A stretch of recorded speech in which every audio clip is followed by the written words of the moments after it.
Hey guys, I've been hearing this thing about the internet. You guys heard of it? Yeah. Never That's heard when of you're it. on the lines Yeah. It's coming to computers soon. in Quebec And northern BC. We got to get broadband onto the reserves.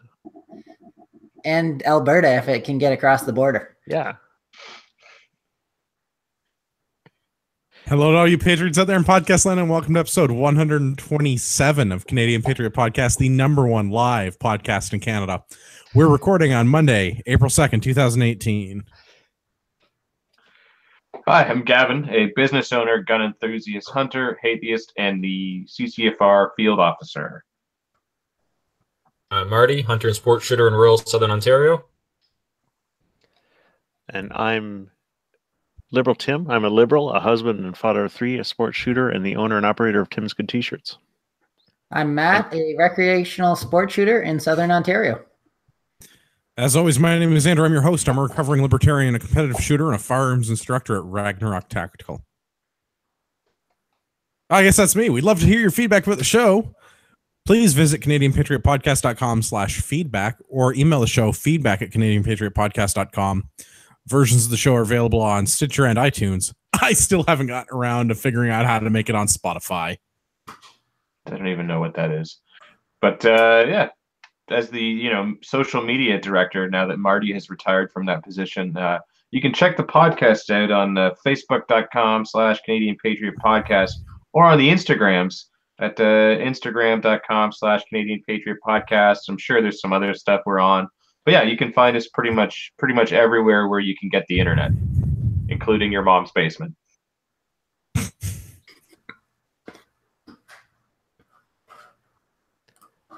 We need your help to support the show. Visit www.patreon.com/CPP and become a Patreon.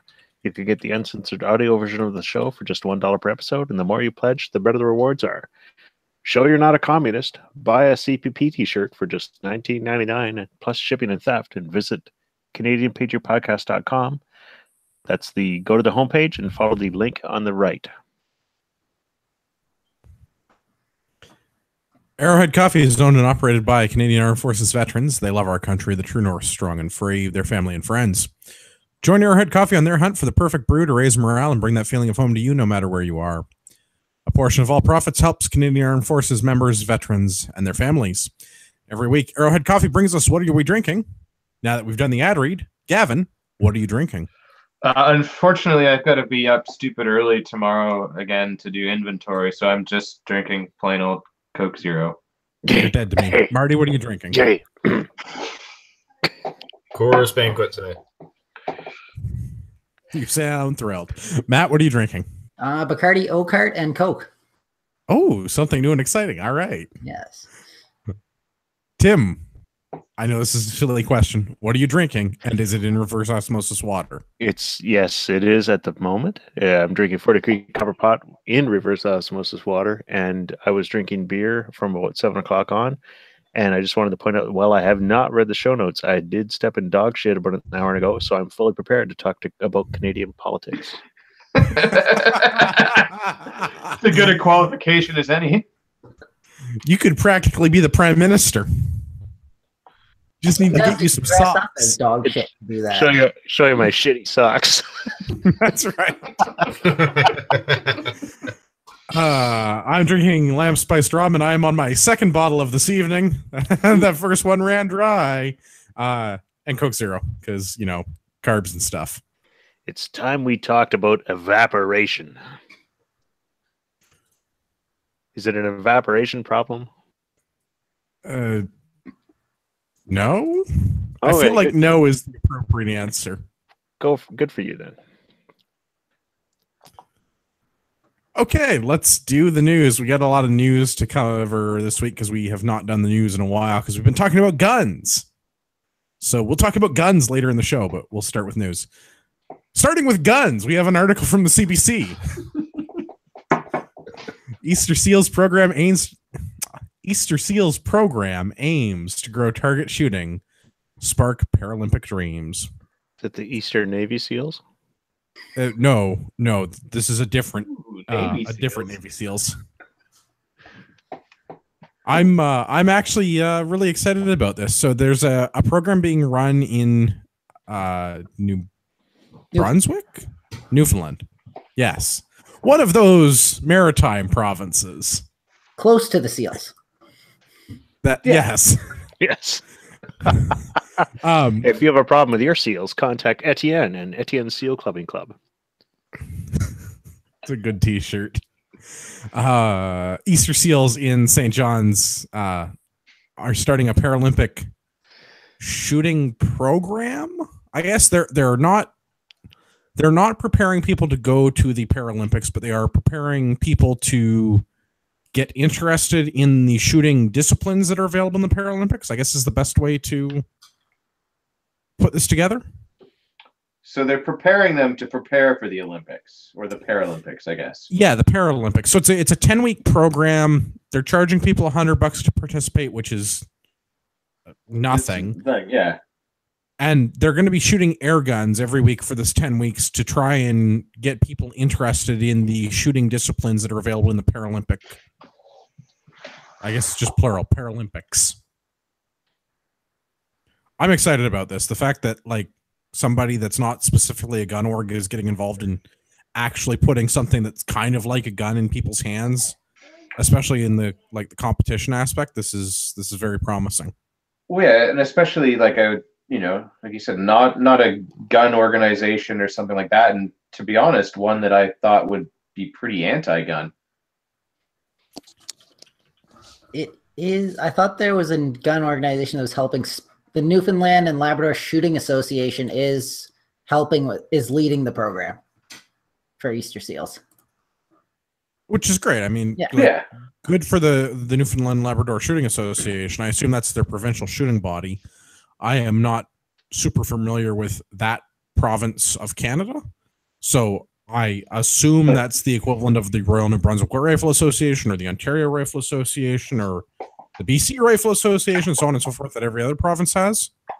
But whoever these guys are that are putting it on, good for them to give these people guns and get them into the shooting sports, because I mean, shooting sports are a great sport, and Paralympians with shooting sports, I mean, as long as they're not quadriplegics, they can probably manage to pull a trigger. Yeah, shooting sports is for everybody. And the Easter Seals are we really gonna? Is a great skip over the pun on the first sentence. Yeah, I was just letting them have that. Do you want to expound on the pun? I mean, this article. I wish there was a cited as to what journals this is, so we could rip on them personally. But this article starts off with, "It's not parachuting, it's para-shooting." Oh. If you'd like, the particular author is Katie Breen.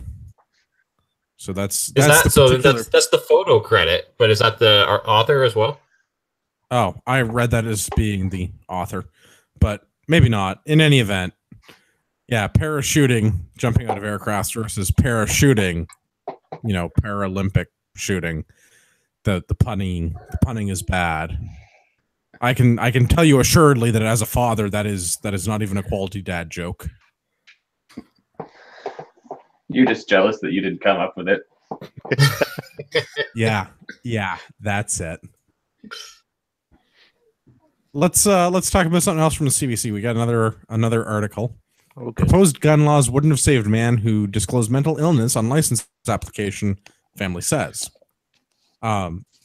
I guess to be clear before we go into the content of the article, I don't intend to make light of this gentleman's illness or the fact that he took his own life, but I want to highlight that more stringent firearms laws don't stop people from doing things that are illegal, because people that do things are illegal do them anyway. The gentleman in question in this article did not have any sort of violent history. He didn't have any history of suicide, and he'd been under the care of I want to say he was a psychiatrist. It might have been a psychologist for like 30 plus years. After he obtained his firearms license, not immediately after, mind you, but several years after obtaining his firearms license, they are not clear as to what the length of time that transpired between acquiring his license and taking his own life. The family's complaint is that our current firearms laws don't do enough to stop this gentleman from taking his own life.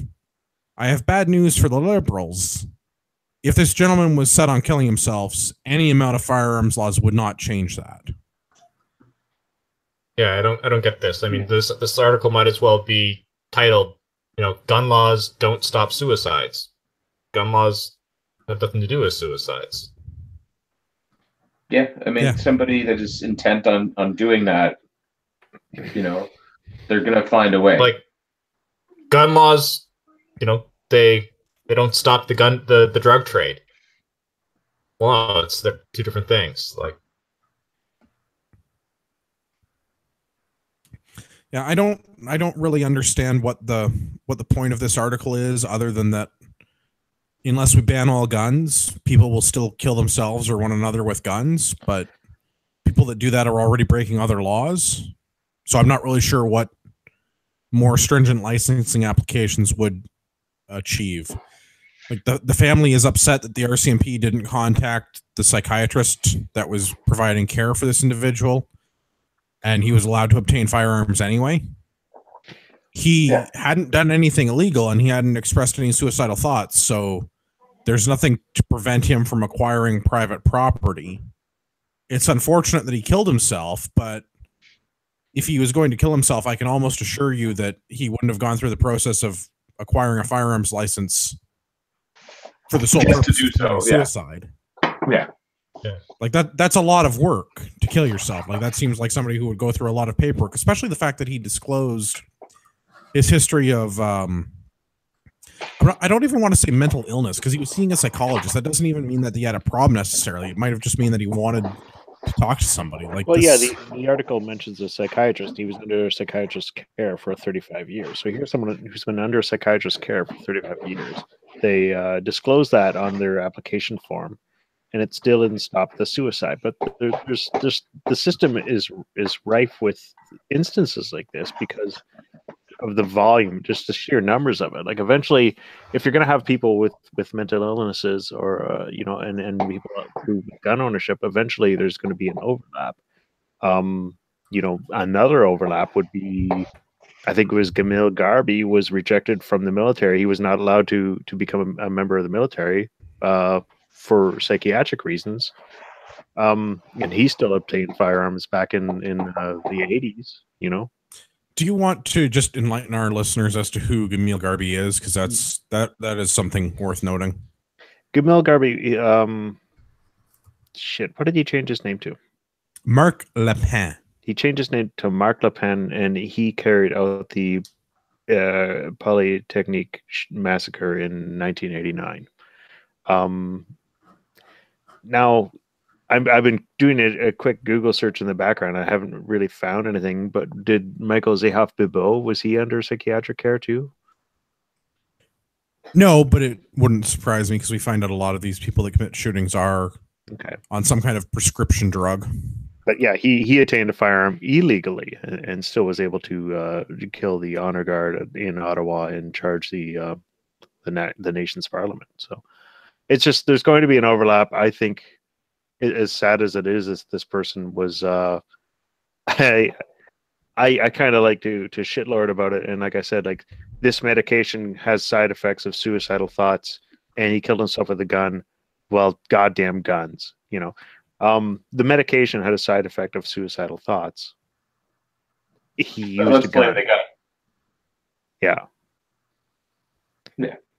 So I don't know. If you want to look at instances and how many people who own firearms and commit suicide and compare that to how many people are on this medication that has suicidal side effects, of thinking of suicidal thoughts, then, and how they commit suicide, regardless of whether or not it's with a firearm, that would be an interesting, bit of reporting to do. But the CBC doesn't really want to do that because they're agenda driven. Yeah, that'd be like work. We don't want that. If the medication is inhibiting sort of that part of you that stops you from committing suicide, that's likely the same part of you that stops you from going out and committing mass murders. Probably. Funny that. So it's that sort of dissociative effect where you sort of lose that that grounding that you normally have. Good point, Marty. I agree. All right, let's move on to another one. Going all the way to the province formerly known as Alberta. Alberta is allowing turban-wearing Sikhs to ride motorcycles without helmets. An exemption to the Traffic Safety Act for Alberta just passed that will allow adult motorcycle drivers and passengers to not wear helmets, provided they're wearing a turban, going to effect April the 12th of this year. Now, is this that institutional racism I hear talk about all the time, where they're now saying people who aren't Sikhs and turban-wearing individuals cannot ride a motorcycle without wearing a helmet? Because I hear the term institutional racism told by our government, and then the government goes and does something like this, and it's just like... Allow me to agree with the Albertan government for all the wrong reasons. I'm totally on board with allowing Sikhs to not wear helmets when they're riding motorcycles. Yeah. In fact, I'm in favor of allowing everyone to not wear helmets while riding motorcycles, turban or not. Yeah, kudos to them for gaining freedom back. Yeah, I don't mean to disparage the Sikhs for doing this. Good for them for being a vocal minority that's managed to convince their government that they should be allowed a special exemption. This is particularly as a civil right and religious freedom of religious expression, which good for them. I now identify as Sikh. However, I decide not to wear a turban. So fuck it. I'm going to Alberta and riding my motorcycle without a helmet. Oh. And what are they going to do to stop me? Wait, just a minute. Yeah, the Canadian Patriot podcast would now like to announce our newest sponsor, so-and-so motorcycle helmets. And we now reverse our position 100%. Yeah, I mean, let me ask the question: if they opt out of wearing helmets, do they also opt out of the socialized healthcare? There is nothing in the act that I can see that indicates that, but I would absolutely be in favor of rescinding their ability to receive free healthcare in the event that they encounter some sort of a catastrophic accident. I'm not wishing these people to get into an accident, but if they're going to decide to not wear a helmet, I do not want them burdening my free health care by taking away my tax dollars to pay for them to be in rehab because they chose to not wear a helmet. No one is forcing them to. Yeah, my headphone cut out. When you said free healthcare, you were talking about the healthcare. You did mention that the healthcare costs 51% of the provincial budget. Is that what you're right? And that's my problem with this: is if they want to choose to not wear helmets, I fully support their right to not do that. But understand that there are consequences, and one of those should be not sucking up my tax dollars to pay for healthcare if they get into an accident because they elected to not wear a helmet. Yeah, I mean, I think that should be everyone's. I mean, as someone that has a motorcycle and has ridden motorcycles, I would never not wear a helmet. But yeah, if you want to exercise freedom and not wear one, so long as you're not wasting my money when you get in an accident, go right ahead. To all our motorcycle riding Canadians, I just want to say you're either wealthy or you're not shooting enough. Come join a safe sport. Join the shooting sports. Although when safer than downhill skiing.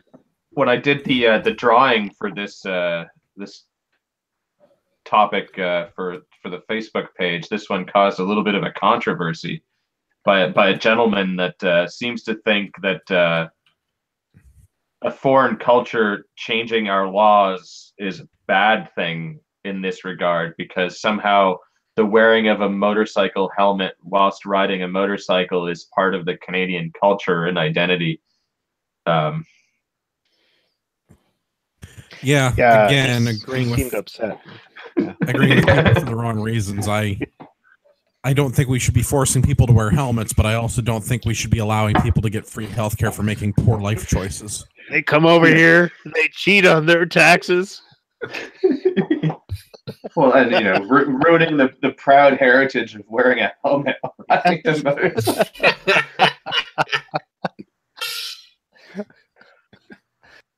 So now I'm going to adopt the motorcycle helmet as official Canadian headwear that I wear everywhere in true Patriot fashion. Make sure you have the very dark face shield so that you don't have to raise it when you're voting at the next election. No, perfect. Done. Yeah. Showing your face and your ID is not Canadian. Yeah. In related news, I'd really like one of those new Indian Scouts. So if somebody could convince my wife of that, that would be super. I'll send my wife to do convincing. Somehow it worked for me. If we all get one. Do they make a CPP edition? They will. They make a red one. So maybe no, I'm not going to make this joke. I'll just remind me later. Okay then. Moving on, we've got an article from the National Post. Trudeau boasts of tough stance on wealthy at swanky liberal fundraiser. Allow me to give my own little bylaw or my own little title now that we've got the National Post ones out of the way. Justin Trudeau complains about rich Canadians while charging $1,500 a plate to hear him do it. But only The fuck is wrong with this dude? Okay, yeah. So we have this little ageist policy that if you buy a ticket to this event, it's $1,500 unless you're under 35, in which case it's only $750. Why was Patrick Brown going to be there? No, I don't believe that's the case. Yeah, but I just love who it. the joke writer was for this speech. Oh shit! No, but it's like that's the only I can like. This had to have like landed right. Like they would have got the joke. Like, hey, rich guys, I raised the taxes on the 1%. Like they would have all got that. Yeah, and they're over their Pinot Noirs. They're going like, "Fuck those guys, those rich people." So yeah, the quote from the article that I want to share is by the shiniest of ponies, our very own dear leader. I know it can be frustrating. The first thing we did when we got elected is to raise taxes on the wealthiest 1% and lower them for the middle class. That's patently false. Tune in next week when I tell you all about the budget, particularly dealing with Ontario and how much the average Canadian tax-paying family can expect to pay for the next fiscal year. Spoiler alert, it's $850. So I can hope you all stocked up on booze last week because of that. Well, okay, so here's something fun. The left, the liberals, are like me, massive proponents, like Tim, are massive proponents of a fair and equitable living wage. Fight for $15 an hour. Someone making $15 an hour would have to work for 8 consecutive days to be able to afford this ticket to this fundraiser. It's totally worth it, though. You get to hang out with JT and drink Pinot Noir. Rub elbows with the elite. But if you're under 35 and you're making $15 an hour, you would have to work for 50 hours before deductions. Like that, before deduction. So the average minimum wage earner is working at least 2 weeks before they can be able to afford a ticket to this event. Like these people are so out of touch, it's not even funny anymore. That's like, are my drops not working tonight? No, it's working. Oh, good. I can't hear it.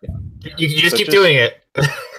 To the under 35 crowd out there, I just want to point out that's about 5 years of PlayStation Plus membership. So one thing that this article doesn't touch on, and that's the cash for access. Some of the ethics violations that the Liberals hit earlier in their term was these $1,500 fundraisers type thing where people can pay exorbitant amounts of money to get access to the Prime Minister. And the Liberals, they've chosen to avoid that is by having the media present during these fundraisers. So now it's no longer cash for access because the media is present. But there was another article about this event that was written from, members of the media saying that like they were used as a pawn in this event because the members of the media were like sequestered in a room outside of the entire event. They were allowed in for his speech and then sent out again. Well, they were still there. I mean, like, did they want access to What do they want? A designated free speech zone or something? Yeah. So they're in the instead of the building. media What more do actually they being want? there, where they could report on, some of the dealings that were going on, and could be there, like, in their intended role of making sure that there was no cash for access type of thing, which is somehow apparently their role to avoid ethics violations. They basically just brought them in there for the speech only and then said, look, no, the media was there. Everything was above board, guys. I wonder if we can get away with stuff like that. You know what this reminds me of? There's someone at my work, and this woman is single. She's approaching 40, and she's like a diehard New Kids on the Block fan. Does she have a lot of cats? I feel like she would. She has one good cat, from what I believe. But anyway, you can go to New Kids on the Block. The rest are assholes. Yeah. Yeah. But you can go to New Kids on the Block shows, and then you can pay like $400 for a half hour and be in the room with like one of the individuals for like 10 They call minutes. it the champagne room. I've heard this story before. Yeah, I guess. But like this is one-on-one. And you can Still describing a champagne room. Yeah. Okay. And you can just like hug this person for like 10 minutes for $400. And this is what Canadian politics has turned into, thanks to Mr. Socks and apparently champagne rooms. Although I'm pretty sure when you give Trudeau a bunch of money, he's the one giving you mouth hugs.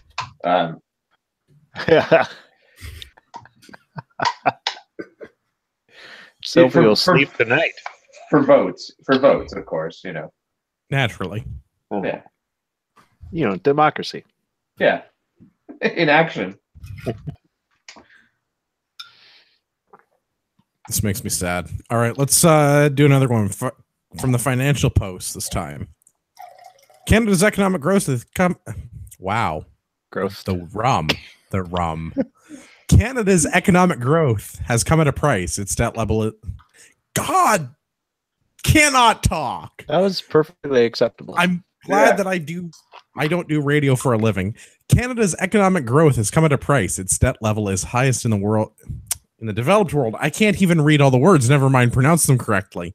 The point is, we are the largest sovereign debtor in the world.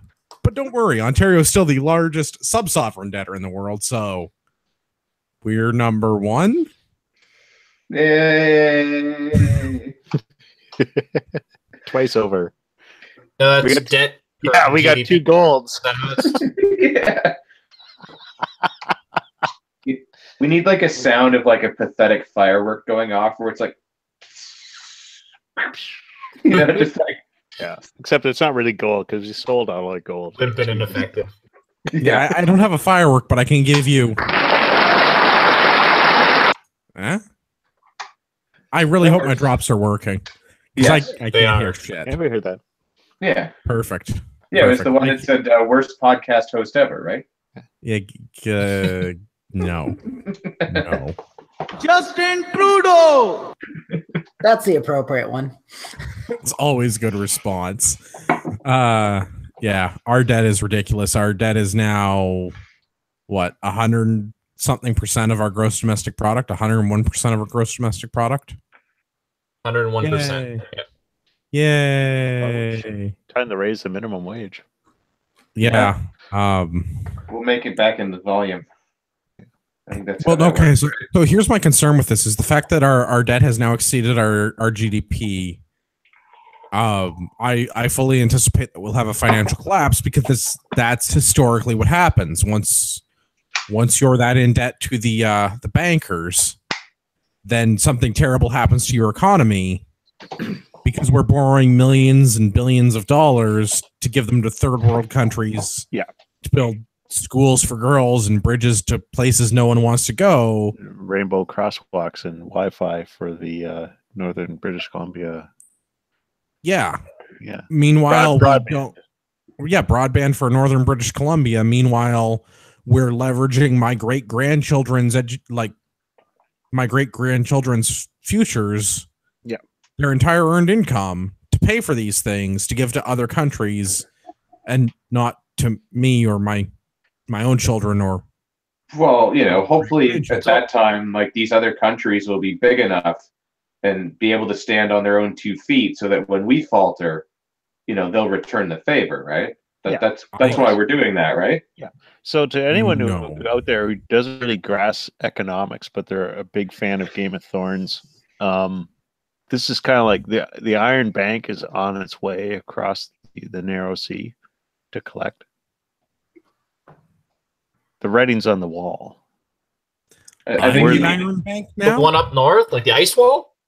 Yeah. I think you mean the chairs against the wall. We need to build a wall.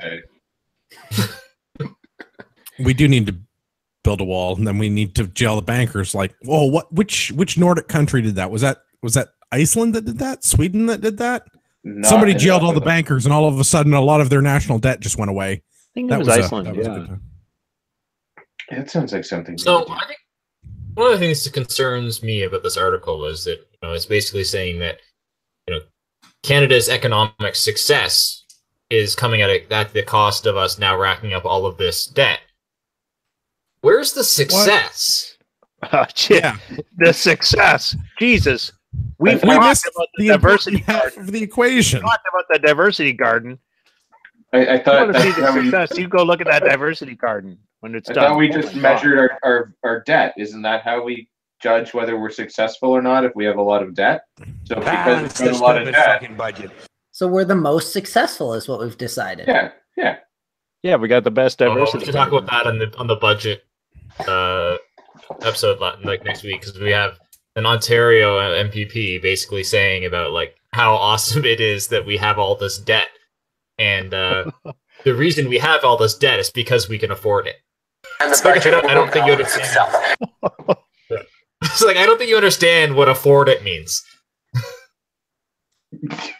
Yeah. Oh shit. Oh god. That's not a thing. It is not. No, not even close. Yeah. So if I max out my credit card, it means I can afford it. Yes. Yes.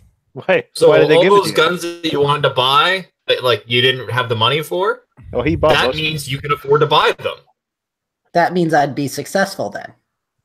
Yeah. Well, you'd have all the guns. Who would argue with you? Yeah. Well, we know who would argue with us, right, Tim? Is it liberals? Well, you are the authority on that. You are the know what, most I think- bellicose member of the panel, sir. I'm bellicose AF. Let's sell some armored vehicles to Saudi Arabia. Let's make some money. Bellicose Alberta First? Is that what that stands for? Yeah. No. Now I'm confused. Speaking of people who've been recently confused, federal Green Party leader Elizabeth May was arrested in an anti-pipeline protest.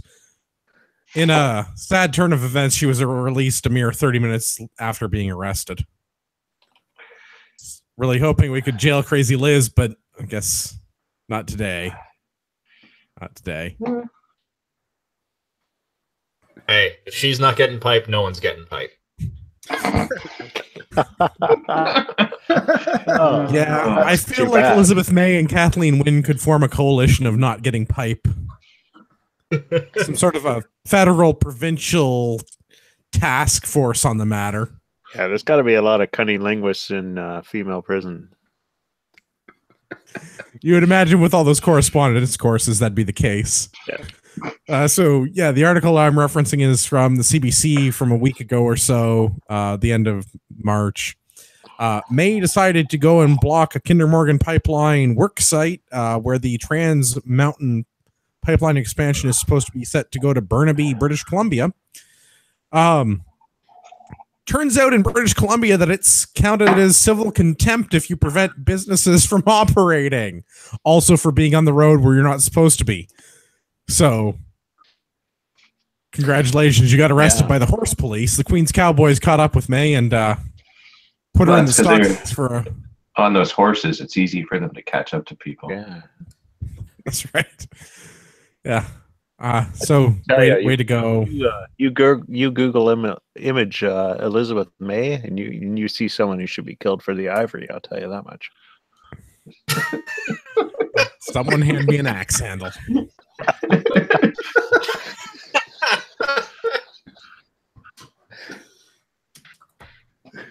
Yeah. So the problem with this comes about that there was a court in British Columbia that ordered the protesters to leave the Trans Mountain work sites alone. They were declared a no protest zone within, I don't know, a certain distance around the work site, whatever it was, several hundred meters. And May and other protesters, including another MPP, I think. No, I'm sorry. NDP MP Kennedy Stewart decided that court orders don't apply to them and they should join the protesters and block Kinder Morgan's work sites from being accessible by their workers. So the NDP is against safe spaces. It certainly seems that way, doesn't it? Sounds like they had a 700-meter safe space, but they violated it. How do we declare something as a protest-free zone? Because that could come in handy. Because I got a whole country that needs one of those. You just put a bunch of people around the perimeter with signs? Don't they need that in front of that restaurant in Toronto, Antler? Well, that's what I was thinking. Right? Like that guy could really use that. Like we talk about that on the podcast? No, but feel free to bring it up now and throw it in the show notes because a bit of a tangent. Hilarious. I think it's appropriate. That guy deserves all of the high fives. Oh yeah, okay, I'm gonna go somebody provide the backstory, not just that guy. I could be vague as fuck about it if you want me to. Or Gavin, you go ahead. Yeah, so there's a restaurant in Toronto called Antler, and I guess some vegans were protesting in front of his store the other day, or restaurant. You know, meat is murder, and screaming at him, and you know what vegans like to do in their enormous amounts of free time. Yeah, with the little bit of energy they have, they manage to protest. How do they find the energy to protest with those iron deficiencies? A lot of supplements and a lot of beans, apparently. A lot of them are cunning linguists. Yeah, and I think they get some sort of energy from the blue hair dye. But I digress. So these people are protesting in front of the gentleman's establishment, and so to give them a taste of their own medicine, he goes into the back and grabs a giant deer leg and starts butchering it in the window in front of them. At which point they all start having like a meltdown, you know, because they're exercising their right to free speech, and he's exercising his to do whatever he damn well pleases inside of his own private property. So yeah, so apparently. Allegedly, he carved or sliced a piece of meat off of a leg of deer in the front window, left for 5 minutes, and then came back with a steak and proceeded to eat it in front of them. Presumably, the piece of meat that he cut off of the leg of deer. Yeah, but this is a man. This is a man who dared own a goddamn business in Ontario, Canada. Holy shit. This is Toronto, nonetheless. Yes, the center of the universe. The bravest of the brave, and he ended to sell meat and exotic, like game meats in this restaurant. So, probably killed by guns. Yes. I want to read a quote from one of the organizers of the vegan protest that was going on. I don't consider this a protest. I'm sorry. I don't consider this protest as an attack on him or an attack on his business. This is the same protester that was holding a large banner that said murder in hot pink letters next to another protester that had a sign that read, animals are not ours to use. So clearly this is not directly attacking the owner of this small business. No, you're not. This is definitely not. You're not reducing his ability to have an income or generate wealth. Yeah, you're not having an impact on that. Or So, employ people. so that's how these people sleep at night. They just go, "Oh, I'm just expressing myself. I'm not having any impact on this person's whatever." That's there's a what is that, cognitive dissonance? Cognitive dissonance. Yeah, to be able to do that, that is insanity. To be able to do that and say, "Well, I'm not doing anything. I didn't." Except that if they could somehow force regulation tomorrow, they would, right? Well, that's the thing. This is where everyone on the right, our speech is violence, and everyone on the left, their violence is freedom of speech. We have to give them a platform to be able to shout us down and attack us physically, close our businesses. But if we do so much as say that they're specifically targeting us, that's violence on our part, and we need to be punched in the face because we're literally Nazis.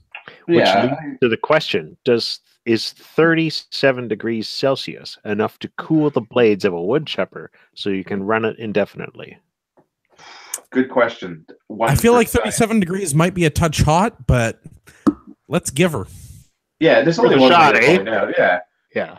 I mean, I've had some interactions with these Toronto vegans. I can't remember if I've told the story on the show or not, but I was driving home one evening and was stopped at the lights there in front of the Princess Gates, like right in Toronto there. And, it's summer, I've got the window down and there's people handing out pamphlets, and a guy comes up to the car and tries to hand me a pamphlet. I have no idea what it is, but I go, no, thank you. I'm not interested. At which point then he starts going off about, slaughterhouses and meat. And I said, I'm sorry. I'm really not interested, but thank you. And then he just starts screaming at me and screaming to the other cars that, like, I don't want his pamphlet, that somehow I'm a murderer and all of this and that and everything else, and that I eat meat and should be ashamed. And it's like, I was polite to you. Go fuck off now. Like, now I'm not. Our speech is violent. Their violence is speech. It's welcome to the current year. Yeah.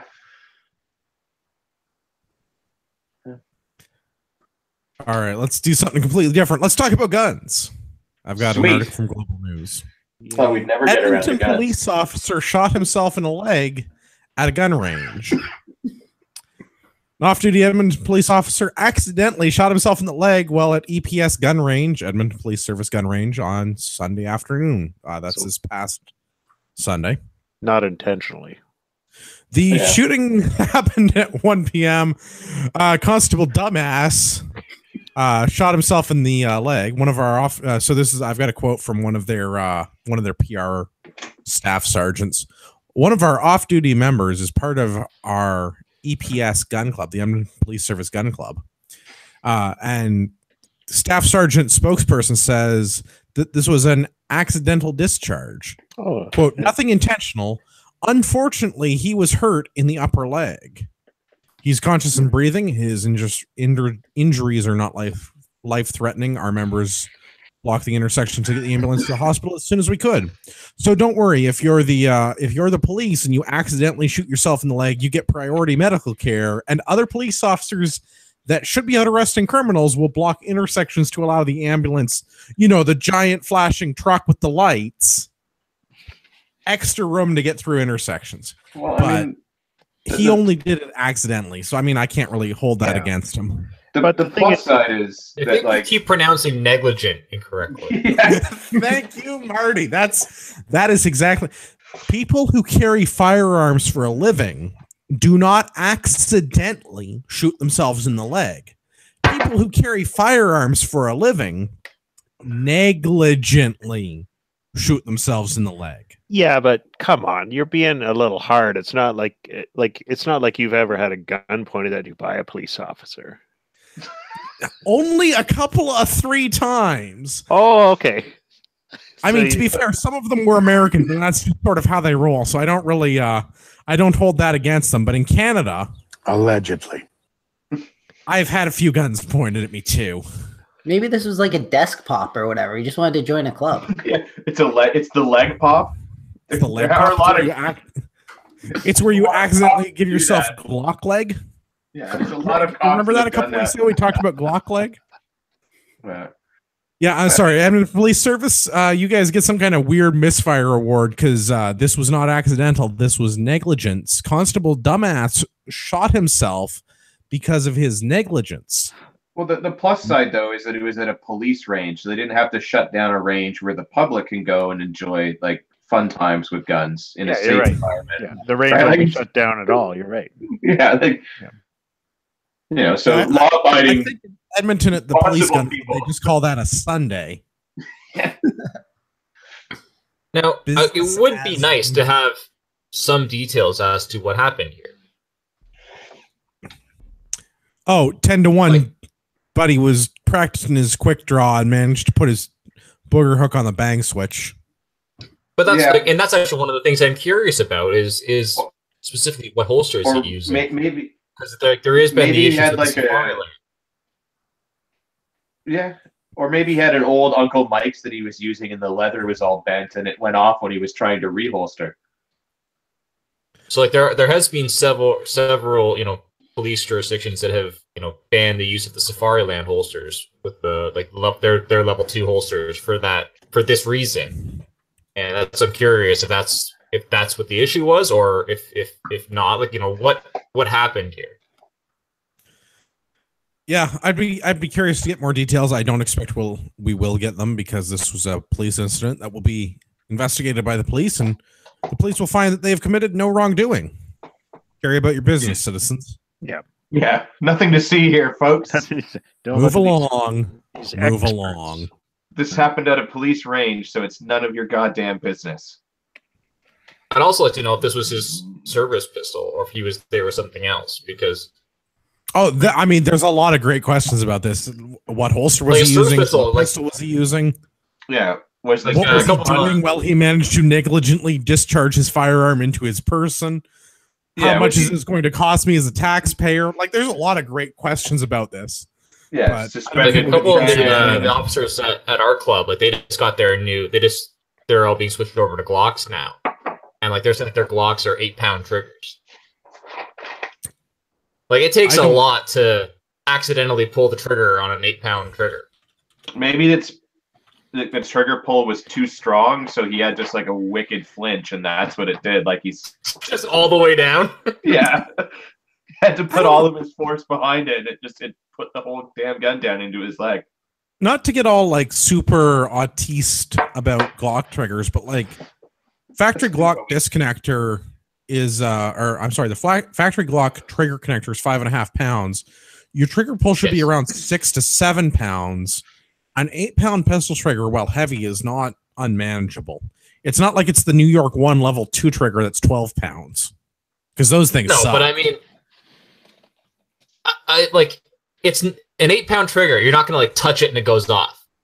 Right, no, It's a certainly- yeah, deliberate but- pull. But still, you're saying 8 as if it isn't 12. Well, I mean, the solution to this problem is we should just be like Britain and take the guns away from the cops. But for the leftists who engage in their speeches, freedom of speech, and our speech is violence, I want to remind the leftists, not that we have any listening to the show, police and military are the only people that should own guns. Clearly, this is a great reason why only the police should own guns. Yeah. I've never negligently shot myself in the leg.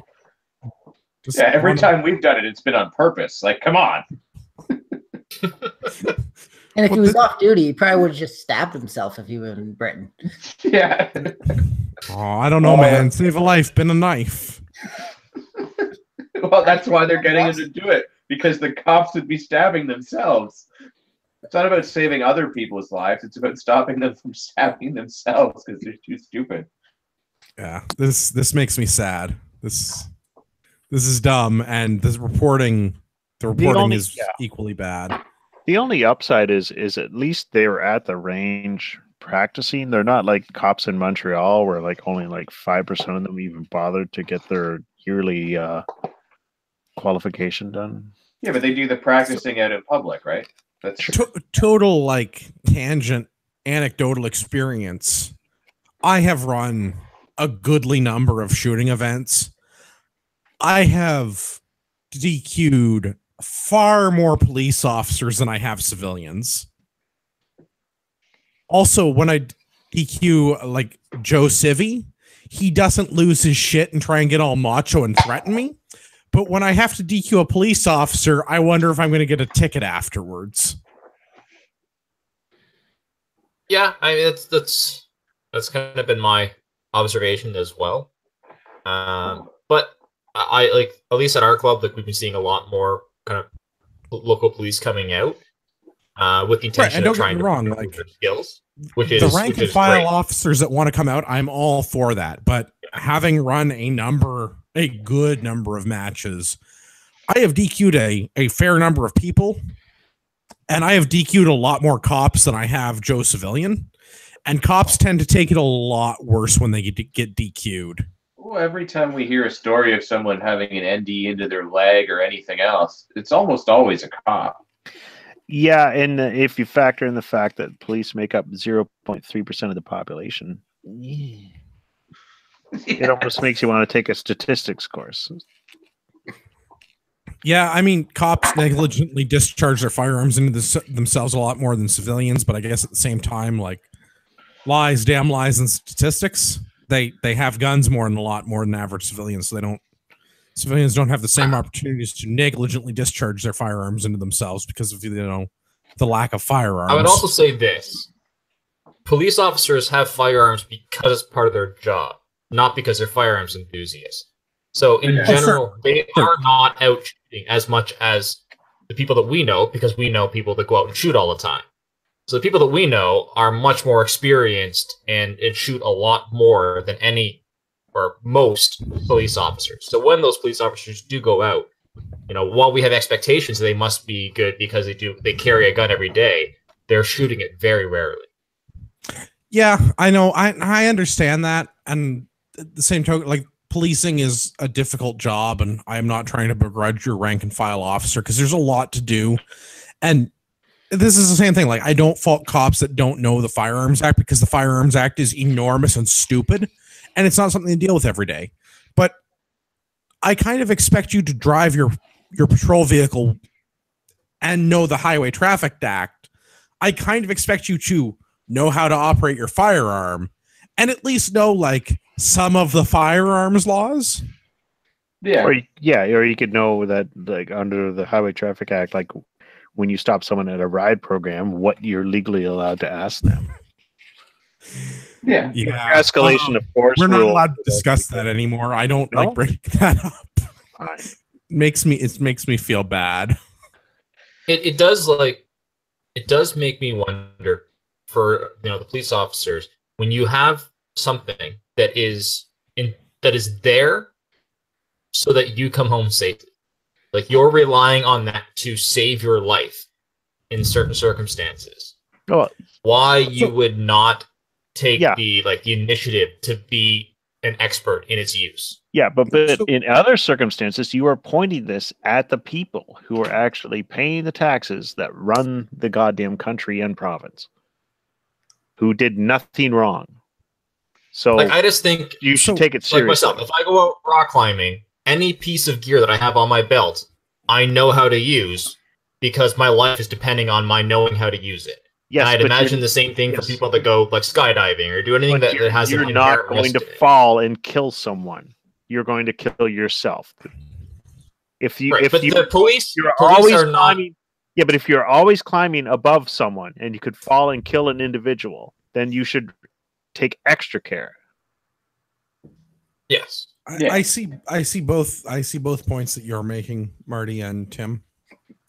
My concern with this comes down to the individual officers have a lot on their plate, and I don't begrudge the rank and file officers in the profession of policing, but I look at this from my background as having served in our armed forces.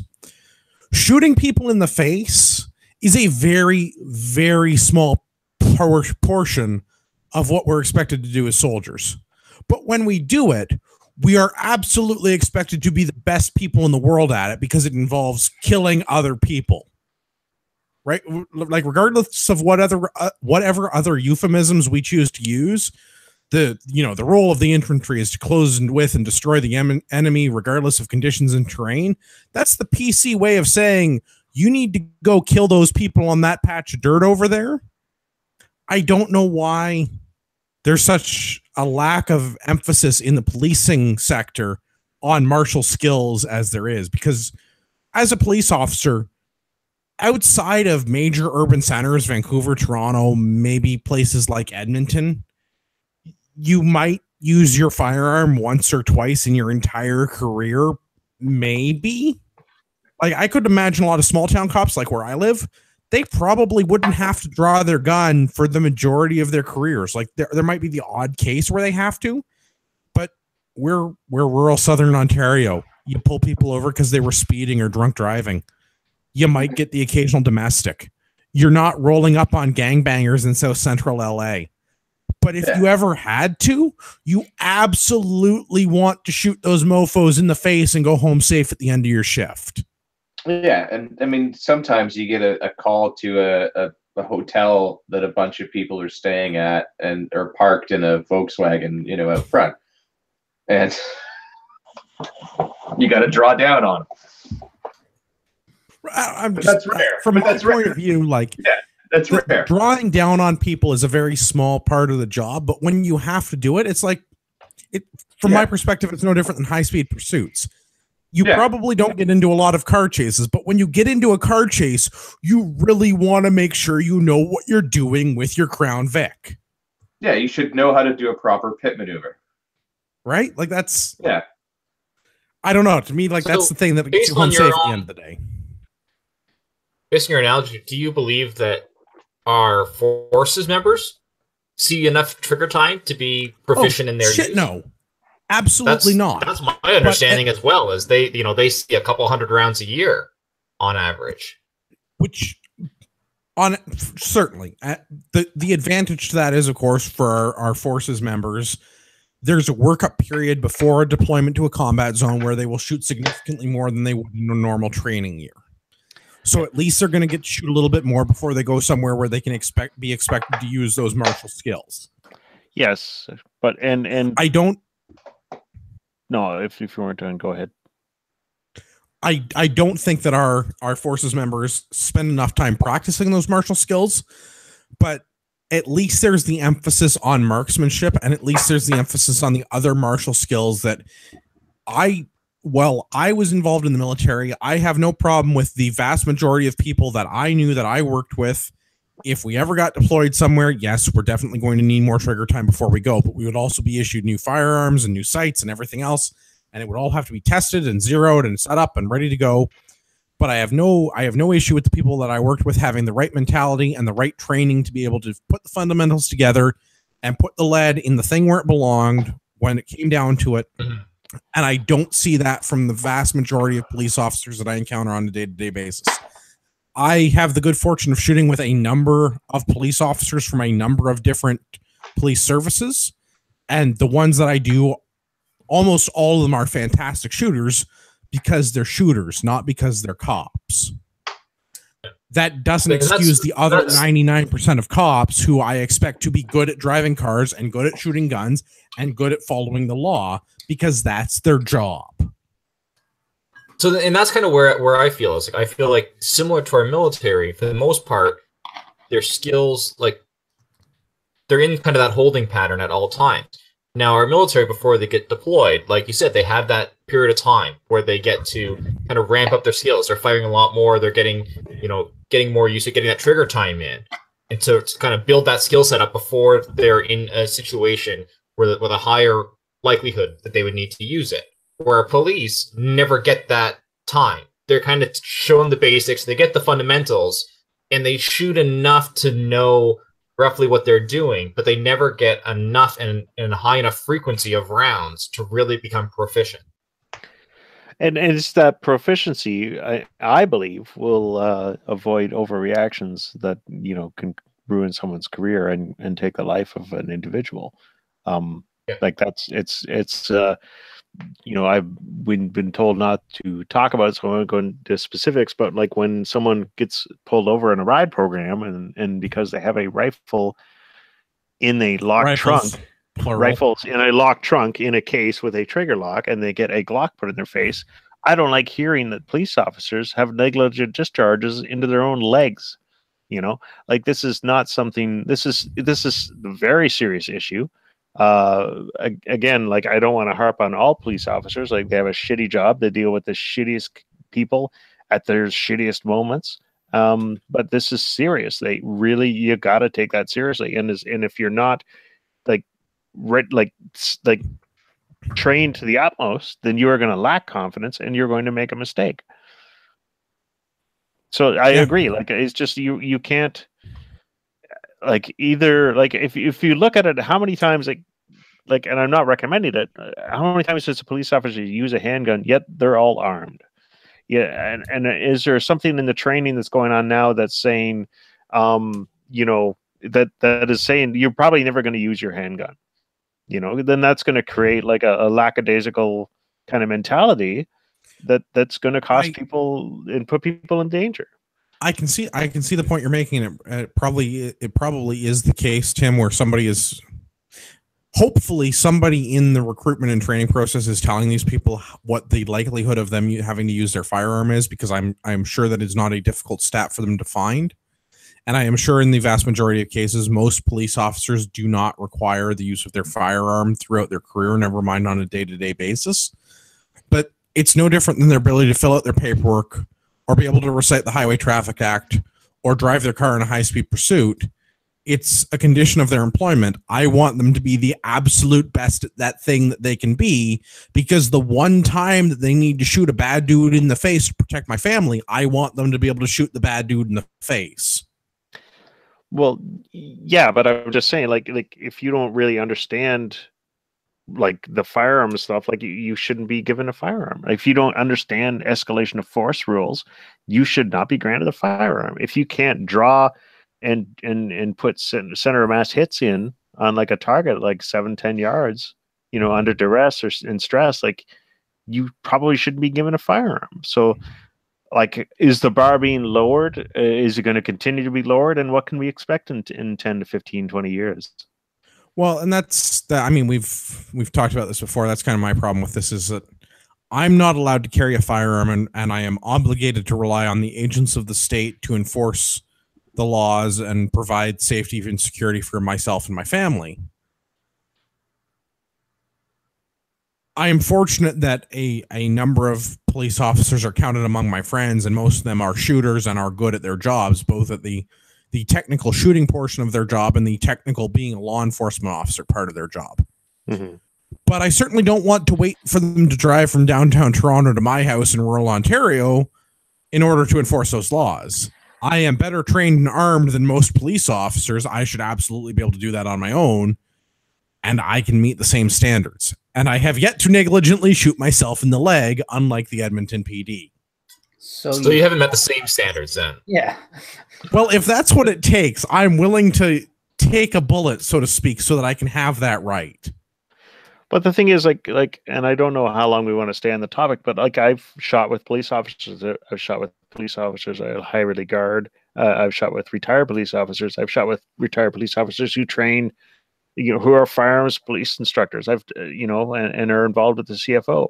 I've shot with retired police officers who instruct, you know, the CFOs and stuff like that. And I've been on the range and seen this retired police officer train a police officer who's going and his son was going through police academy, and he was having difficulty getting the marksmanship down, and they broke down stuff and did all sorts of things. And you know, there was that one gentleman that took the Ragnarok course last year.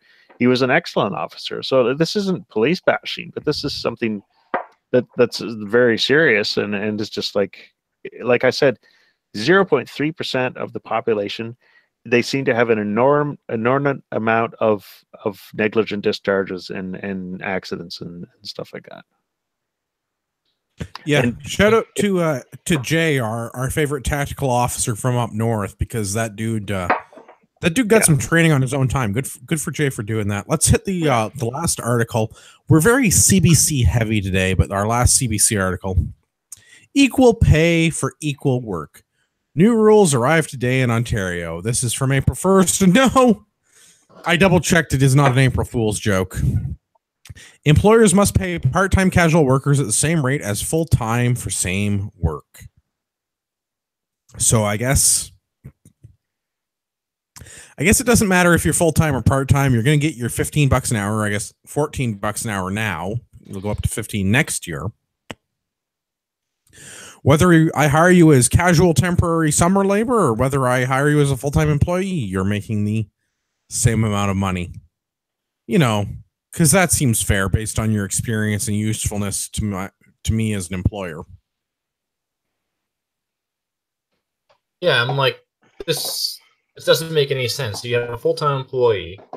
They're reliable. They're there all the time. They're there all year round. And you can't pay them any more than like a temp worker? Well, you know what? I certainly hope that I can someday afford to employ people, but they're all getting minimum wage because I can't differentiate between if they're useful to me and they're reliable and they show up every day and they do their job, or if I hired them to work in the summer because I needed the extra staff. So, also, I thought this was a very astute quote here from the province on the gender issues that still exist. Yeah, so, okay. Talk about the gender issues because this is very triggering for me.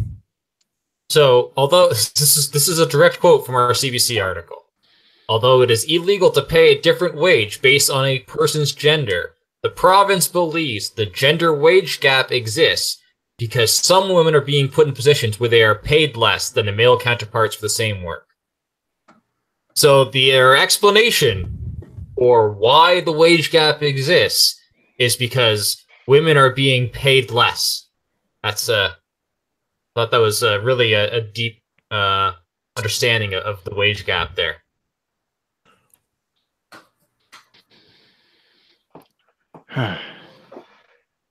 Reporting.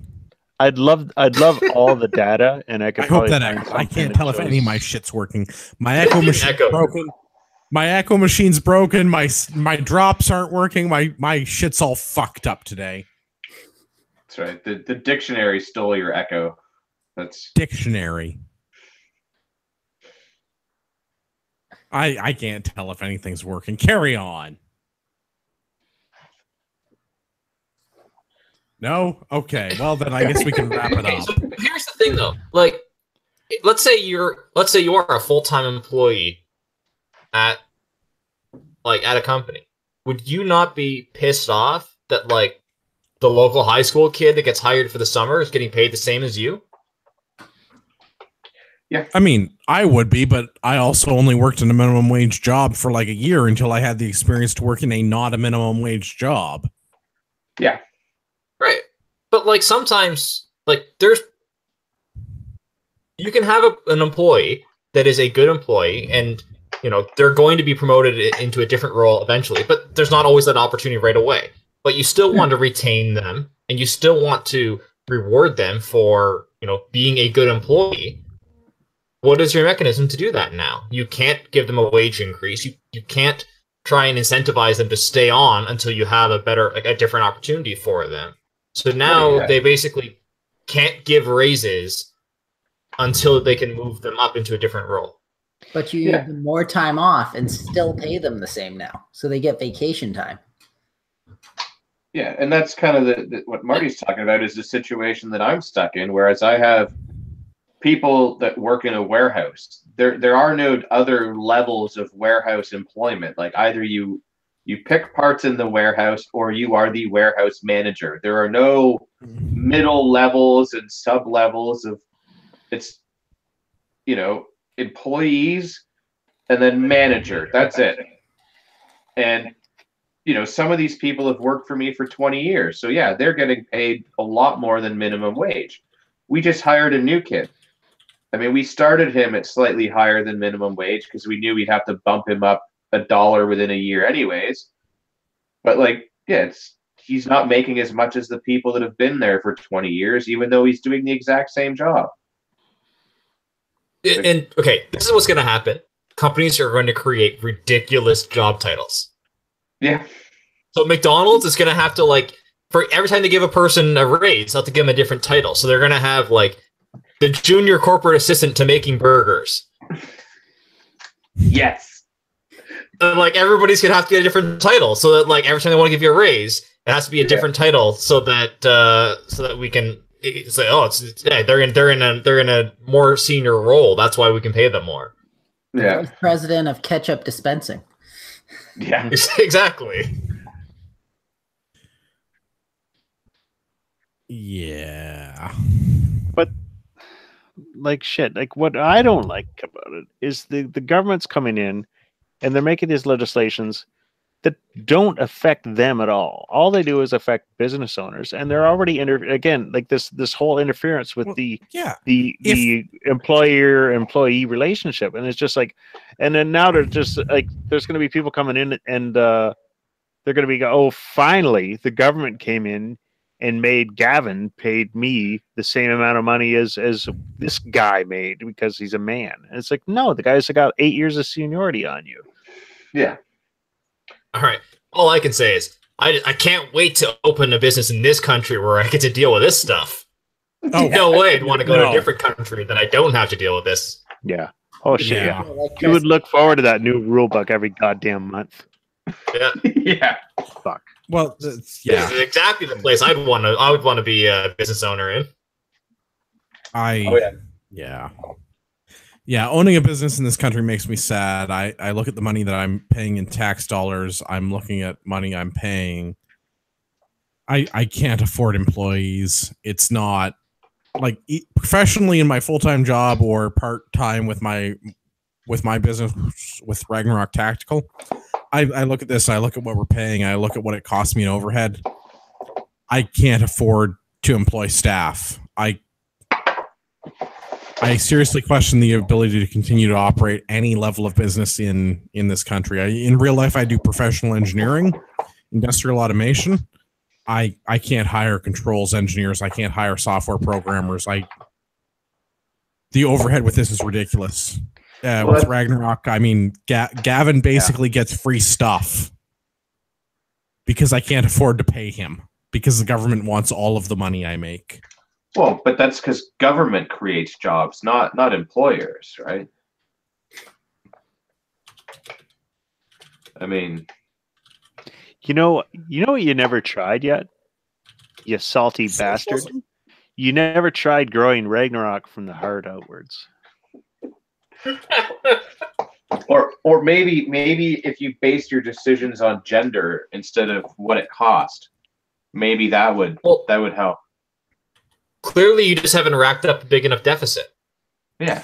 Yeah, deficits are a way of measuring success. That's what my accountant was telling me. My accountant just told me that if I spend money that I didn't even have, the business would grow. Holy fuck. That makes Canada and Ontario the most successful. The accountant actually told me the opposite of that. The accountant told me that if I keep spending money that I don't have, I won't have a business. I'm actually pretty sure that's what he said. I don't know. I think if deficits are a way of success, then Canada is hugely successful. We've now the most indebted country in the world, and Ontario is the most indebted sub-sovereign nation in the world. So, like, Ontario is like number one. Yeah, we're like the AA. Also, and shit. Andrew, it sounds to me like your accountant is a Nazi. And yeah, because all you need to do is make Ragnarok the most indebted tactical business in the world, and will be huge. I don't think that's how it works. What about? I think you just need to start Ragnaweed, and you'll be set. I'm about 2 years late to that party to get to be an LP. If I already had my thing that allowed me to be a licensed producer, I would be growing and selling all of the marijuana despite my wife's protestations. Bushels make the world go round. Bushels. You finally get that tractor you've always wanted. God, I want a tractor. Could you imagine how much weed I could harvest if I had a tractor? I could park my tractor next to my motorcycle. Jeez. Everything's coming together. Well, my accountant, my literal Nazi accountant would be able to figure out a way to write off my gas for my tractor. I could put my written off gas in my motorcycle. This is such a good plan. What do you write it up? Just they put dye in that gas, though. That's the problem, man. When it's farm but gas, it's inside the gas only tank. My motorcycle won't care. Yeah. Oh, you can't put motorcycle, or you can't put diesel in a motorcycle. Yeah, That no won't one's work. no one's gonna bother looking in his gas tank when they're stopping traffic to let shot leg police officers go to the hospital. Jesus. All right, let's do 2 petitions before we move on. This isn't really news, but we have some stuff for people to sign or print and sign. Go to oneclearvoice.ca. Oneclearvoice.ca. I think we're up to campaign number 5 now. It was Click 6 the as bu- of today, actually. 6 today. Click the button that sends the email. Then stop being lazy and print out and mail the letter to the people on the list. Doesn't cost you anything in stamps to mail it. Canada Post is obligated to send letters to your MP's office in Ottawa. Send them lots of letters. Yeah. The language is already on the paper. It's going to cost you 1/10 of a cent to print off a piece of paper. Print off some pieces of paper. Stuff those pieces of paper in an envelope and stick them in the mail. Send them to everyone in Ottawa. Whoa, did they still call it mail? Yeah. Stick it in the people. Stick it in the people. Stick it in the non-gender specific correspondence delivery system. Oh, Trudeau's sticking it in the people, all right. Oh, it's Oh, it'd be funny if I wasn't a people. Yeah, I hear that. While you're at it, go on petitions.ourcommons.ca. That's the government official petition website. Putting that crap on change.org or whatever. God, I swear to God, if I get one more stupid email from change.org, I will physically remove them, so to speak. Go on the government petitions The website. unsubscribe button? No, well, yes, but like permanently and at 55 grains at a time. But go on the petitions website, look up E1608 or click the link in the show notes. Petition E1608. Add your name to 30,000 other Canadians that have already signed in the first week of this petition being available, and tell the shiniest of ponies and the rest of our Liberal government that the amendments to the Firearms Act are not something that you want. I fully anticipate that this petition will have no impact, just like the AR-15 petition that had no impact, because, you know, putting the AR-15 on the non-restricted list and classifying the AR-15 by its technical characteristics, despite being the most signed petition in Canadian history, had no impact because of public safety. I seriously hope the echo machine is working. It's No, not. Sorry. It's not. No. God! Try it again. Say public safety. Public safety? Public safety. Yeah, no, I can see the echo machine is definitely not working now. I don't expect that 1608 will do anything, but go and sign it anyway. It's a minute and a half out of your day. I would say this. It's not going to stop C71, but it can still do something. You know, if it shows that they've, you know, swatted a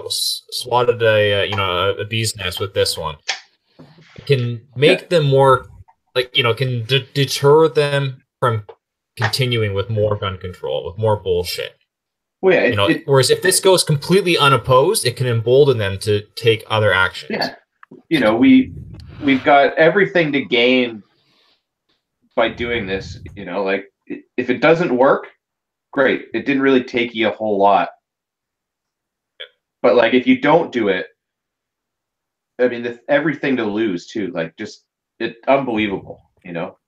So it's one of those things that we're not going to be able to stop C71 likely, but at least show the Liberals there's repercussions to them going after us. There's repercussions to them treating us like criminals and not going after the criminal. Okay. Yeah, you're right. If we don't do anything and no one signs this petition, it'll just embolden them. And there already seems to be, like, for those people who can remember Bill C-68 back in like the 90s, like, they're already this is really kind of calmed down compared to that. Other than handing, well, the RCMP had that anyway, like the ability to classify firearms, but this is nothing compared to C-68. But it's still, you have to fight it, And like there was an article on one of the Facebook groups today, and someone said like, you know, I told my buddy to sign it, and he said e-petitions don't work anyway. And I was like, well, tell your friend he doesn't either. Like, sign the goddamn e-petition. It just takes a second. And like the AR-15 declassification petition, we have the right. We can say proudly, and I was a part of that, and we can say that was at the time the most signed petition in Canada's history, the e-petition. Yeah. No, any petition. Digital or electronic. Digital or analog. It doesn't matter. No, this one has already exceeded that one at 30,000. It is, but is it the most? It's not the most signed e-petition currently. Like the most signed currently e-petition is like 100,000 votes. It had something to do with when they wanted to change the voting. And that okay.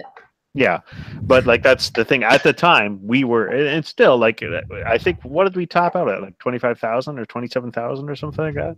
Yeah, so somewhere around 25,000 for the AR-15 one. Yeah, are we over 30 right now? Over 35 last I checked earlier today. Pour it on. Yeah, this should be. There's like 2 million licensed PAL holders in this country. Yeah, like if this thing gets any less than 2 million, I'm disgusted. Yeah. 38,780 right now. Prepare to be disgusted, Marty. Yeah, Matt's right. It's 38,000 right now, almost 39,000. But how many people voted? You know that 1 million of those gun owners are cucks. They just have their fire, like they have one rifle that they use to shoot a deer with once a year. Yeah, and they're coming for it. Yeah. So sign the goddamn petition. Yeah, but you know that they're not going like. Hey. We could own Canadian politics if we just voted as a bloc. If we actually showed up, they're high-powered. Oh, absolutely, I don't argue. I'm not arguing that point. I'm just saying. No, you're right, which is what's pissing me off. Right, and well, I do my best. Yeah. So here's what you got to do, folks. If you have a super cucky friend, go and sign their name to that petition for them. Yeah. Challenge accepted. And then take a look at your life and what you did wrong to end up with a super cucky friend. Yeah, reevaluate the people that you make personal relationships with, because So there we might have questions. there might be firearms owners out there who have signed the e-petition. You know what? Get your wife to sign the e-petition. Yep. Your kids. Get your wife's boyfriend to sign email. Yeah. Just if he's not too busy. Those things. Yeah. Or for all you Kathleen. fuds out there in podcast land. Not that we have any fuds that listen to this show. Yeah. Well, except for the government agents that listen. Well, I mean that doesn't hardly count. All right, let's get wrapping this show up. 8th annual Canadian Firearms Podcaster Charity Shoot, July 5th to the 8th in New Brunswick. If you haven't got a hotel room, you're probably not going to get a hotel room. I don't know, camp in Trevor's backyard or something. Tell the people from Slamfire we sent you. Send them an email, slamfireradio@gmail.com. Tell them you want to sign up. I'm pretty sure that the Furlachi handgun class is full. I guarantee that the Maple Seed whatever the hell fucking shoot thing is got a wait list, because I barely got into that. Who opens the wait list, or who opens the registration for the Maple Seed at the Sunday at TACOM and only leaves up for 3 hours? Poor planning. That's all I have to say about that. The actual charity shoot is on July 7th, Restigouche Gun Club. Get the ATT paperwork letter thingy from the Restigouche Gun Club website. Party at Trevor's house. The mandatory attire is a clown outfit. Nicely played, Gavin. Yeah, clown outfits. Clown outfits for everyone. He's gonna hate us. It's gonna be so. Yeah, good. he's gonna be super mad, and we're not gonna get invited back to New Brunswick ever. But whatever, worth it. Let's do rapid fire feedback. The first one I've got is a 5-star iTunes review from Dark Star Electric. Title of the review, Can't Get Enough. The review reads, I've been listening to CPP for some time now and enjoy the topics and host banter about. Their coverage of real Canadian issues and liberal BS is informative and inspiring. I can't forget to mention the gun talk. Keep doing what you guys are doing and I'll keep listening. Someone really needs to tell. Justin Trudeau. I really hope that it played. I don't know if it played or not. Oh, it But if played. not, Matt going Justin Trudeau is worth it. He is really a moron. Thanks, guys. Jordan from Okotoks, Alberta. We also have an email from Jonesy. Hey, is Jordan Jonesy, listening right now? I don't know. Maybe I Jordan think might be. Yeah, there's a Jordan on the YouTubes right now. There is a Jordan on the YouTube. I don't know. Maybe. Hey, Jordan. If that's you, blink twice. Email from Jonesy. Jonesy's email reads, "Hey guys, I tried to get a happy 150th. Oh god, I dropped my pen. I tried to get a happy 150th t-shirt from Tim's website the other day and the page has gone unserviceable. Is there a new link to get the shirts? Also, thanks for the expanded rundown on CE71. It prompted me to get off my diff. I don't know what that means. Hope it didn't hurt. And make a vocal and make an extra donation to CCFR. Andrew was right in the fact that they've been the most proactive and vocal of all the organizations out there. They need our support.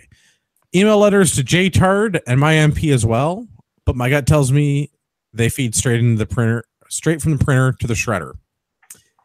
At least paper ones have to be opened manually. The Liberal stance will no doubt be that they only got a handful in response to the bill. Majority rule in Canada seems awfully comparable to four-year elected dictatorship. I also threw some money at the legal fund that is fighting the latest CBSA folding knife ruling, another cause we're supporting to fight our steadily eroding freedoms. Here's the link, and he sends us a GoFundMe link. It's gofundme.com/Canadian-knife-rights-lawsuit. More simply, go on Google, type in GoFundMe, and then type Canadian Knife Rights Lawsuit. I promise it'll come up. I looked it up earlier. Thanks again for another solid podcast. Keep up the great work, Jonesy. Tim, where can everybody find your t-shirts? Well, first of all, I want to point out to Jonesy that Liberals wish they had a handful.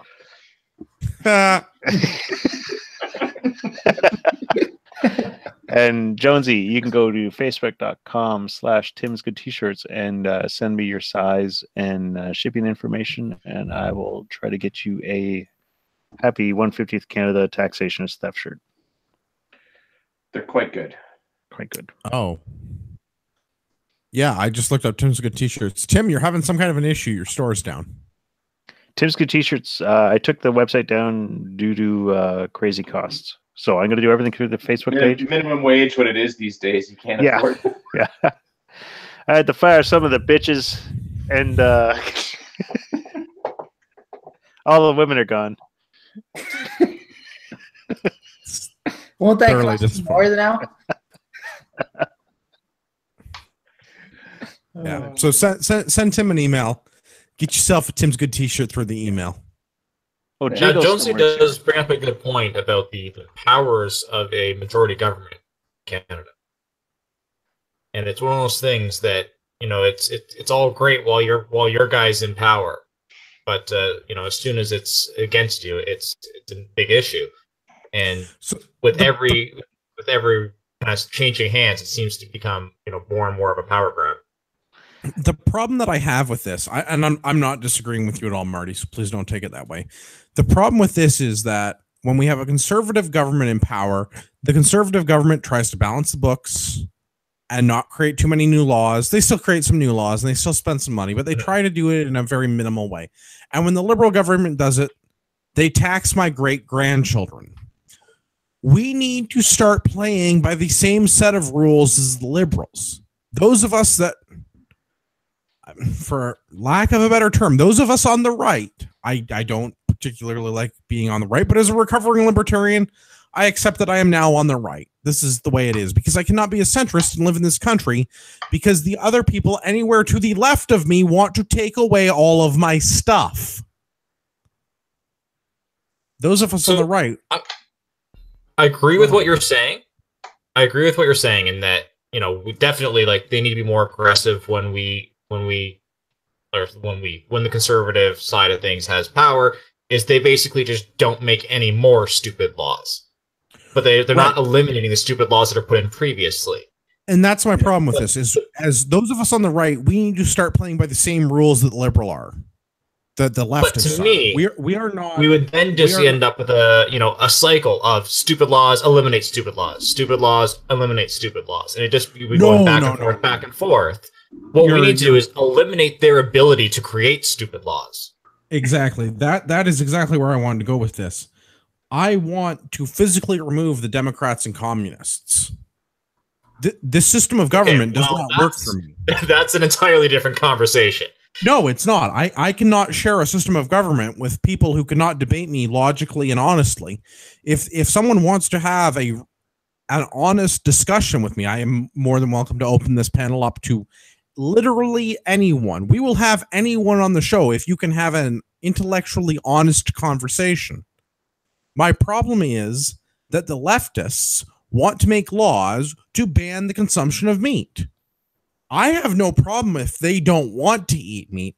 The problem comes from that they don't want me to eat meat or own guns or have the option to not have an abortion. These are fundamental differences that I have with people that are in favor of this system of government, and I cannot legitimately share a system of government with them. I want them physically removed from the state, big S, in which I live. We cannot have a society that I have to share with Democrats and communists, because me giving up all of my stuff and me giving up my ability to raise my family the way that I see fit, I cannot abide. I would say this. I would say this. I would alter what you're saying slightly, because I don't care if they're leftists or not, as long as they can engage in an honest intellectual argument. So what I would say is, when you're talking about who should be physically removed, per se, it's anyone who's unwilling to respect individual rights and freedoms. Absolutely. I am totally on board with that. But the problem, the distinction that I'm making is that Democrats and communists cannot be expected to play by that rule, and they must be physically removed. I cannot share a system of government with the people that want to take away my ability to peacefully own property or to raise my family in a way which I see fit, which does not harm anyone else. Yeah. I also find it interesting that we're talking about how we must physically remove those that won't respect others' individual rights and freedoms. But if anyone needs to be physically removed, it'd be, I guess, those. Well, it's so I got harkening back to previous CPP episodes. I don't know, what was this, 120 maybe? Somebody asked for a libertarian reading list. I think it was Patreon Andrew, not other Andrew or this Andrew, but yet a third Andrew, if you will, so to speak. There's too many of them already. There's so many Andrews. I'm of course making references to Hans Hermann Hoppe's Democracy, the God That Failed. I am not talking about killing Democrats and communists. I'm talking about putting them into a physically separate location so as that I do not have to share a system of government with people who are diametrically opposed to my way of life. If they want to have democracy and communism, or communism, either or, if they want to vote in favor of communism or if they want to live under a democratic rule, I am fully in support of that. I am also fully in support of them being outside of my state's big ass borders, because I can't share a system of government with these people because, as we said earlier on the show, my freedom of speech is violence and their violence is protected as freedom of speech. I can't share a system of government with them. I want them physically removed. Is my helicopter drop working? No. No, but we're all picturing it. Broke those. Imagine a helicopter drop. Wow. The most glorious sound you've ever heard. Moving back into feedback, because I went on a tangent because I'm a little drunk and very triggered. Subject: feedback and comment on episode 95. Feedback reads, in episode 95, 30 minutes on YouTube, 24 minutes on iTunes. As a weapons technician, I would like to disagree with your statement about the Glock being double action. Double action is common with semi-automatic firearms, and the Glock is single action. Single action. The pull of the trigger performs one action. That is releasing the striker from the seer. The trigger bar disengaging an internal safety is not accounted for in this term. Double action. The pull of the trigger pulls the hammer back, action 1, and releases the hammer to strike the primer, action 2. I'm just catching up on your show, and I started listening to your podcast on iTunes on long drives. Love the show, but I cringe. I'm sorry. Love the show, but I cringe hard. The technical info is wrong, but so far, this is the only thing that stood out to me. I can't find the iTunes review button, but 5 stars. Wish for more gun-related news, etc. I do love hearing your thoughts on firearms. Maybe try some White Russians. Sincerely, Alex. Alex, I am not good at the iTunes. I can barely find where the reviews are. It's somewhere on our podcast page. Please go and figure out the 5-star button and then leave the White Russians. Although Gavin has drunken, yeah. I was drunken after Lots of rum. Gavin has consumed White Russians in the past. Title of Gavin's next tape. It could happen again, I guess. El Dude Reno. Yeah. The dude abides. The White Russians are out. Yeah. The dude abides. Find the 5-star review button in the iTunes. White Russians for Gavin. We could make that a thing. I'll drink them again. Hey, remember that time I had strawberry daiquiris? My office still kind of smells funny. You smelled like date rape for like a month. I still kind of do. That's completely unrelated, though. Yeah. But I gotta agree with Alex. The Glock is striker fire, which is kind of different from double action and single action. Yeah. So I think I went back and I listened to this, and at 24 minutes on iTunes, because I went back and listened to my edit. I believe that we're actually quoting the article from the CBC. I think it was the CBC. Again, lot to drink. If that is not us quoting the poorly written article, then I apologize, because the striker fired safe action Glock is more akin to a single action than double action, but safe action is actually neither, because Glock marketing. In any event, I think that the timestamps that you kindly referenced in your review are me quoting a news article, but if that is not the case, I apologize for the technical oversight. But if really, you'd like to, the timestamps alone, that shows a surprising amount of agency. Most people go, "I was listening back to your old episodes, and you mentioned this." Yeah, they don't even give an episode number. Somewhere, I will never donate money to your podcast. Never. Yeah. So with the attention to detail that Alex shows, and yes, I'm glad that he's a firearms technician, because he's probably a good one. Yeah. I'm glad you went back and listened to it, Andrew, because like I saw this feedback and I'm like, how did we fuck that one up? So I based on the timestamp, I believe that was when I was quoting an article, although I can. Yeah. Speaking as someone who's very inebriated at the moment and was very inebriated when we recorded episode 95, I can see how there may have been some confusion. Good time to be inebriated. Yeah. Monday night is when I get drunk and bitch about the government. Speaking of, Gavin, where can everyone find you on the internet? The best place you can find me really is on the Instagrams at urbex_GTA, or with the Guerrilla Works, like the guys that run around in the woods, not like Harambe. Marty, where can everybody find the podcast? Yeah. All right, we're doing this. Facebook.com/Canadian Patriot Podcast, or feedback at CanadianPatriotPodcast.com. Matt, do you have like a social media personality? I do. I have Instagram at McVersamax. Oh, tying yourself to a brand that recently suffered from bankruptcy. Bold choice. Let's see how it works out for you. Good move, Cotton. Hey, government bailout. That's what I'm going for here. Well played, sir. I doff my chapeau. Tim, where can everybody find you on the old internet? Okay, I have cut the old website down, but don't worry. I'm putting the money I'm saving into the shooting sports.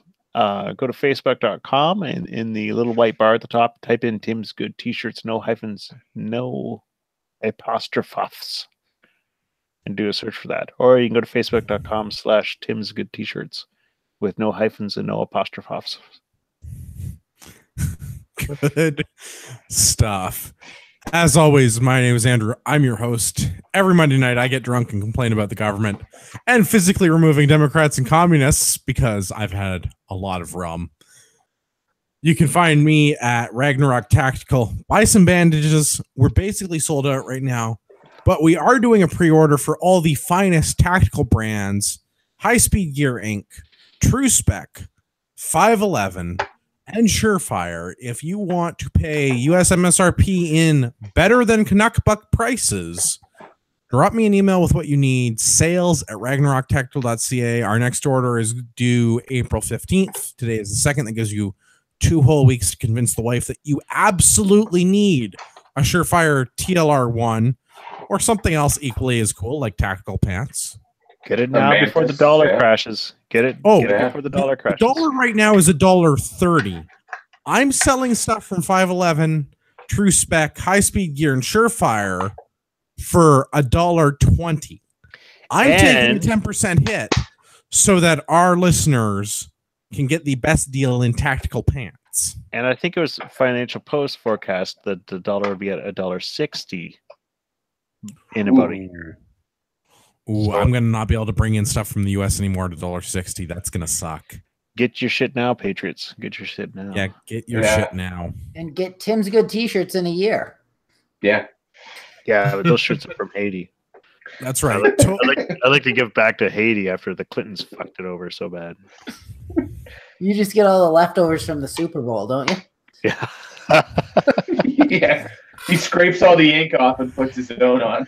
What's Hashtag not my team? What's a Hartford Whaler? Pretty sure those are prohibited. Amazing. I have to apologize to Rod Giltaka. I apologize for bumping him from the show this week. I have had a significant amount of rum and shared none of it with him. For all of our listeners out there in podcast land, I would like to remind you that you are the true North, strong and free.